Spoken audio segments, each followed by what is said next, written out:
Hello दोस्तों, this is Rampal and आज हम जो शुरू करने वाले हैं।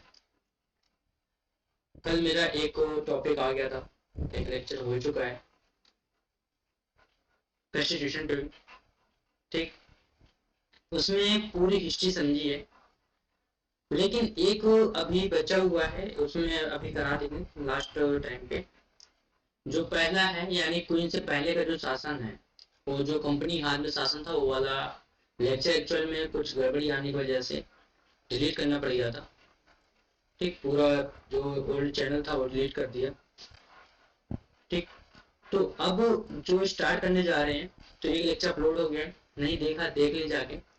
और दूसरी सेकेंडरी बात ये कि जो आज का टॉपिक स्टार्ट होगा, वो टॉपिक क्या है? वो टॉपिक है हमारे पास बेसिक स्ट्रक्चर ऑफ कॉन्स्टिट्यूशन। देखो, जो हम बातें करेंगे वो दो टाइप से करेंगे। पहली नंबर वन बात ये कि जो एक क्लास आएगी, जैसे मान लो आज की जो क्लास आनी है, ठीक है, जैसे मैं आज की क्लास की बात कर लेता हूँ, तो जो आज की क्लास आएगी, तो वो क्लास क्या होगी? वो क्लास पूरा का पूरा कॉन्सेप्ट बेस्ड होगी। कैसा होगी? कॉन्सेप्ट बेस्ड होगी, ये बात ध्यान देना। ठीक है, कैसी होनी है? कॉन्सेप्ट बेस्ड होनी है, इस बात को तुम्हें ध्यान रखना। और दूसरी जब मेरी क्लास आएगी, जो सेकेंडरी क्लास होगी, तो उस सेकेंडरी क्लास एम लक्ष्मीकांत जो बुक है, उस एम लक्ष्मीकांत को हम कवर करेंगे सेकेंड क्लास में। आई वो बात क्लियर हो रही होगी। सेकेंड क्लास में क्या करेंगे? एम लक्ष्मीकांत, जिसके बेसिस पे हमने बोला था कि आज से जो टॉपिक चालू करने जा रहे हैं वो बुक थी हमारी एम लक्ष्मीकांत। ठीक है, क्लियर है ना? तो एम लक्ष्मीकांत करेंगे, 100% करेंगे, पूरी बुक करेंगे एम लक्ष्मीकांत की। लेकिन मुद्दा पहला ये है कि जो टॉपिक है, जो कॉन्सेप्ट है, वो बहुत जरूरी है समझना। तो आज हम कॉन्सेप्ट चालू करेंगे कि आखिर बेसिक स्ट्रक्चर कॉन्स्टिट्यूशन के अंदर क्या रहा है। क्या?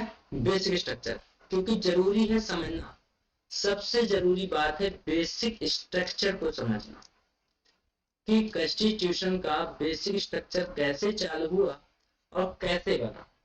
क्यों? क्यों जरूरी है ये? इसलिए जरूरी है क्योंकि आजादी की लड़ाई, फ्रीडम की फाइट किसने की? सभी लोगों ने की। फार्मर भी इंक्लूड रहे, ठीक, वुमेन्स भी इंक्लूड रही, बच्चे भी इंक्लूड रहे, नौजवान भी इंक्लूड थे। लेकिन क्या सभी के लिए आजादी का मतलब केवल इतना था कि ब्रिटिशर्स हैं, जो ब्रिटिश हैं, उनको बाहर भगा दो देश के? क्या यही पर्पज था? बिल्कुल नहीं। सबके लिए अपने अपने अकॉर्डिंग आजादी के मतलब थे। जैसे फार्मर को क्या चाहिए था? फार्मर को चाहिए था कि वो जमींदारी से आजादी पाए, उसके खुद खेत हो, और वो अपने ही खेतों पे जाकर के किसानी करे, फसल ग्रो कराए। ठीक, जो शेड्यूल कास्ट था, शेड्यूल कास्ट के लिए क्या था? शेड्यूल कास्ट के लिए जो जनजाति वाला रीजन था, या जो जनजाति वाला सेक्शन था शेड्यूल कास्ट में, जो ट्राइबल में था, ठीक है, उनका क्या मुद्दा था? उनका मुद्दा था कि वो मेन स्ट्रीम में आए, देश के मेन स्ट्रीम का मुद्दा बना हुआ था। बात समझ आ रही है? उनका मुद्दा मेन स्ट्रीम में था। लेडीज वुमेन्स का मुद्दा क्या था? वुमेन्स का मुद्दा केवल इतना ही नहीं था कि जाकर के हमें पार्लियामेंट में बैठना है, या हमें वहां पर जाकर के पार्टिसिपेशन करना है। उनका मुद्दा ये था कि हमारे लिए एजुकेशन की बातें, हमें एजुकेशन में हक मिले। एजुकेशन लड़ाइयां लड़ रही थी वुमेन्स, हमें इक्वालिटी का राइट मिले। क्या मिले? इक्वालिटी का राइट मिले, हमें भी इक्विटी मिले, हमें भी बिजनेस के राइट मिले, हम भी मेन स्ट्रीम में आए। बात समझ आ रही है? तो आजादी में सबके अपने मायने थे, एक मायने नहीं थे कि हमें ब्रिटिश को बाहर करना है, केवल आजादी का इतना मायना नहीं था। आई होप बात क्लियर होगी। तो एक बात यहाँ पे तो क्लियर है, कंफर्म क्लियर है कि अगर आजादी के सबके अपने अपने मायने थे, तो सब लोग अपने अपने अकॉर्डिंग रिवोल्ट कर रहे होंगे। और जो सब लोग अपने अपने अकॉर्डिंग रिवोल्ट कर रहे होंगे, तो सब लोग अपनी अपनी डिमांड भी तो रख रहे होंगे। सबकी अपनी डिमांड्स होंगी। जब इन डिमांड्स को कौन ध्यान दे? या तो ब्रिटिश सीधे लॉ बना देते,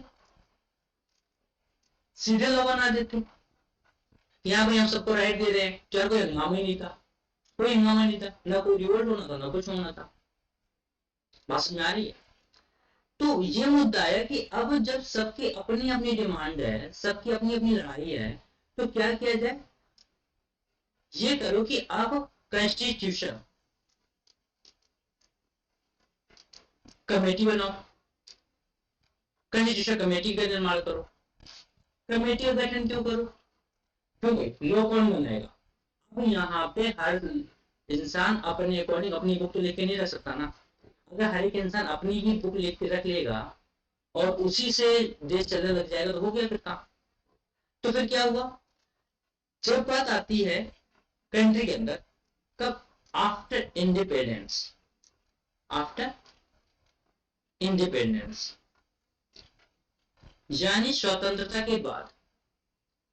किसके बाद? स्वतंत्रता के बाद। बात तो समझना, थोड़ा सा बातें गंभीर हैं। क्या है? बातें गंभीर हैं, क्योंकि बेसिक स्ट्रक्चर को अगर समझ लिया तो मैं कह सकता हूं आपने 30% कॉन्स्टिट्यूशन समझ लिया। 30%, 50-40 नहीं, 30%। अगर आपको बेसिक स्ट्रक्चर समझ में आ गया कि आखिर एक्चुअल में लॉ बुक जो होती है, जो कॉन्स्टिट्यूशन है जिससे देश चलना है, जिससे देश चल रहा है, देखो समझ में आया तो भी देश चलेगा, नहीं आया तो भी चल ही रहा है ना? लेकिन समझना जरूरी है। क्लियर है ये बात? आई होप की बात क्लियर हो। तो मुद्दा क्या हुआ? मुद्दा ये हुआ कि भैया कमेटी बनाओ, और कमेटी बनाने के बाद अब हमारे राइट्स को देखा जाए, हमारे राइट्स रखे जाए, हमारी जो जो बातें हैं, मुद्दे की जो बातें। तो कॉन्स्टिट्यूशन में पहली बात क्या है? पहली बात को समझना। पहली बात ये है कि जब कॉन्स्टिट्यूशन बनना चालू हुआ, समझना बात को, क्योंकि मुद्दा गंभीर है, हमने पहले बोल दिया मुद्दा गंभीर है। बेसिक स्ट्रक्चर समझना इंपॉर्टेंट है किसी भी एग्जाम के लिए, और खासकर जब आप भैया सिविल देने जा रहे हो तो बड़ा मुद्दा गंभीर है। ठीक, अब देखो, जब कॉन्स्टिट्यूशन की बात आई तो बात क्या हुई? नंबर वन बात ये हुई कि लैंड रिफॉर्म किए जाए। क्या किए जाए? लैंड रिफॉर्म्स किए जाए, सबसे पहली बात। दूसरी बात ये आई उठ करके कि एजुकेशनल रिफॉर्म किए जाए, एजुकेशनल रिफॉर्म किए जाए। ठीक, तो उसके लिए क्या किया गया? आज तो अगर देखा जाए, आज कॉन्स्टिट्यूशन के अंदर भाई कितने पार्ट हैं? 22। अनुसूचियां कितनी है? 12। आर्टिकल कितने हैं? 450 प्लस हो गए होंगे यार अभी तक। ठीक, इतनी आर्टिकल। जब कॉन्स्टिट्यूशन बना था तब कितने थे? 365 के आसपास, है ना? 365। पार्ट कितने थे? सॉरी, शेड्यूल 8 थे, है ना? तो ये सारी बातें, 8 अनुसूचित थे उस टाइम पे। तो इनमें क्या क्या डाला गया, ये बात मुद्दे की है। तो पहली बात जो आती है कॉन्स्टिट्यूशन के अंदर, वो हमारे आती है पार्ट 3 में। कहा? पार्ट 3। पार्ट 3 में क्या है? Fundamental right. क्या है? Fundamental right. समझना बात को कि ये बात क्यों की गई। फंडामेंटल राइट, पार्ट 3 के अंदर फंडामेंटल राइट की अगर मैं बात करूं आर्टिकल में, तो आर्टिकल कहां से कहां तक है? आर्टिकल 12 से 35। कहां से कहां है? 12 से 35। कॉपी पेन ले लो, खूब लिखते जाओ, या अगर शॉर्ट में चाहिए इसी के स्क्रीनशॉट ले लेना, बाद में अपने नोट्स प्रिपेयर कर लेना। ठीक है, आर्टिकल कहाँ है? 12 से 35। दूसरी बात कहाँ है? देखो, मेन मुद्दे की बात करेंगे, ठीक, इन्हीं मुद्दों की बात करेंगे जो लैंड रिफॉर्म के मुद्दे हमने भी बताए, और दूसरी मुद्दे की बात बताई एजुकेशनल रिफॉर्म, एजुकेशन के लिए। दूसरी बात जो हमारे कॉन्स्टिट्यूशन में है, जो हमारे राज्य को डिफाइन करती है, जो हमारे राज्य के बारे में बताती है, राज्य को क्या करना चाहिए क्या नहीं करना चाहिए, वो हमारा है पार्ट 4। क्या है? पार्ट 4, कि ये बताते हैं कि राज्य कैसा होना चाहिए, जिसे बोला जाता है डीपीएसपी। क्या बोलते हैं? डीपीएसपी। डीपीएसपी मतलब directive, principle, directive principle and state policy. Directive principle and state policy. अगर आर्टिकल की बात करें तो ये आर्टिकल है 36 से 51। क्लियर? 36 से 51 ये बात हो गई। तो यहाँ फंडामेंटल राइट पार्ट 3 आर्टिकल कहां से कहां 12 टू 35, 12 से 35, ये याद रखना है पहली बात। दूसरी बात डीपीएसपी, डीपीएसपी कहां से कहां है 36 से 51। और कॉन्स्टिट्यूशन के बेसिक स्ट्रक्चर में एक मेन पार्ट है जो पार्ट है 20, 20वां भाग। पार्ट कौन सा 20। पार्ट 20 में एक आर्टिकल है, कौन सा आर्टिकल है 368। एक ही आर्टिकल है, ध्यान देना। कौन सा आर्टिकल 368 आर्टिकल। मैं कॉन्सेप्ट समझा रहा हूं, बुक कवर नहीं करा रहा, पहले बोल दिया ठीक है। कॉन्सेप्ट पहले कॉन्सेप्ट समझो। आर्टिकल 368 ये क्या कहता है, ये संविधान संशोधन की विधि बताता है।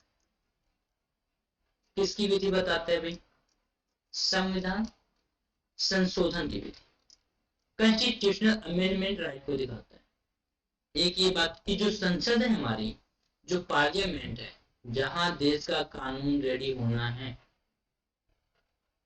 जिस सरकार को आपने चुना है, जिस सरकार को आपने राइट सौंपे हैं, वो सरकार क्या करे, अब वो सरकार आपके लिए कानून बनाए और उस कानून में अगर कोई गड़बड़ी हो तो उसका संशोधन भी करे। बात समझ आ रही? तो जो संशोधन का कानून है वो कहाँ है, पार्ट 20 में है। और पार्ट 20 में कौन सा आर्टिकल है, आर्टिकल 368। ध्यान देना 20वें पार्ट में सिंगल आर्टिकल है। आई वो बात क्लियर होगी। चलिए ये तो बात ठीक। अब देख, अब बात ये कि संविधान संशोधन कर कैसे सकते हो, या पार्लियामेंट क्या कह सकती है संविधान संशोधन के लिए। क्या जब संविधान संशोधन हो रहा है तो क्या फंडामेंटल जो राइट्स हैं, उन फंडामेंटल राइट को आप क्या कर दो, ब्रेक कर सकते हो या नहीं कर सकते, है ना। डीपीएसपी इसको ब्रेक कर सकते हो या नहीं कर सकते। अगर फंडामेंटल राइट ब्रेक हुए तो आप कहां जा सकते हो, तो उनके लिए जो मेन आर्टिकल है मैं उनकी बात करूंगा। पहला आर्टिकल है 13। ये जो आर्टिकल है 13, इसके और 368 के बीच हमेशा लड़ाई छिड़ी रही, हमेशा। आज भी लड़ाई छिड़ जाती है।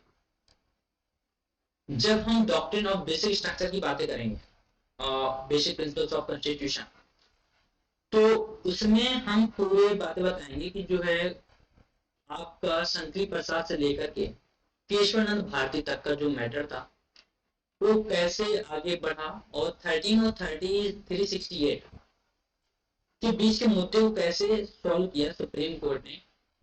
ठीक, तो ये बात भी एक इम्पोर्टेंट है और यहाँ पे दिमाग का दही हो जाता है। मैं ये भी बात बता रहा हूँ, क्या हो जाता है भाई, दिमाग का दही भी हो जाता है। चलो आगे बात करते हैं। ठीक, तो आर्टिकल 13, इसका एक आर्टिकल और है आर्टिकल 14 और 15। ठीक, वैसे आर्टिकल 14 टू 18 इक्वालिटी के राइट को बताते हैं। किसको, राइट टू इक्वालिटी। ठीक, राइट टू इक्वालिटी को बताते हैं, डिफाइन करते हैं आर्टिकल 14 टू 18। तो उनमें जो मेन आर्टिकल है वो आर्टिकल है 14 और 15, जहां पे आपको ध्यान देना है। नंबर 1 बात। दूसरी बात, डीपीएसपी में देख लो भैया, डीपीएसपी में क्या बात है, बात यह है कि राज्य को कैसा होना चाहिए, राज्य को सामाजिक आर्थिक राजनीतिक स्थिरता बनानी चाहिए, या राज्य को किस तरह से एजुकेशन में रिफॉर्म लाने चाहिए, या राज्य किनको रिजर्वेशन दे ना दे, क्या राज्य किसी की स्पेशल थिंग्स लेके आ सकता है, स्पेशल पॉलिसी लेके आ सकता है एजुकेशन के लिए, ये मुद्दे की बात। ठीक है, ये मुद्दे की बात है डीपीएसपी में। तो डीपीएसपी में जो इंपॉर्टेंट आर्टिकल है वो आर्टिकल है आपका एक 39B, कौन सा, और 39C। ये दो आर्टिकल है 39B और 39C। ये आर्टिकल डिफाइन क्या करते हैं, ये आर्टिकल डिफाइन करते हैं कि